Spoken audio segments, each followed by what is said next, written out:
Brannon, you have been doing mergers and acquisitions of accounting firms for over 20 years now.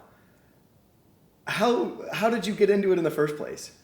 Well, I got into it by accident. I went to a CPE event with a buddy of mine in Columbia, and he had bought a CPA practice. And I was working at the time as a controller, and I had left public practice, and I was kind of not sure what I wanted to do. I had 3 little kids. I knew that this controller thing was probably not really what I wanted to do long term. And my buddy says, I called this guy, and all he does is he sells CPA firms. You should call him.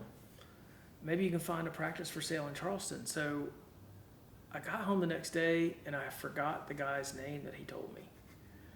And so rather than call him and ask him, I just went online, and I called the wrong guy.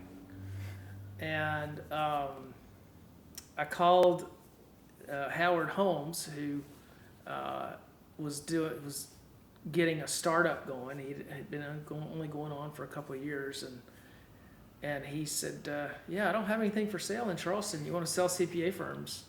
I'm like, "Well, maybe." And I asked him a bunch of questions, and I couldn't really shoot any holes in what he had to say, and so I got on a plane and flew down to see him, and he signed me up that day, and I started selling CPA firms. Howard later sold his company, and that's kind of when I started out on my own. So your foray into selling accounting practices was a complete accident. It was a total accident.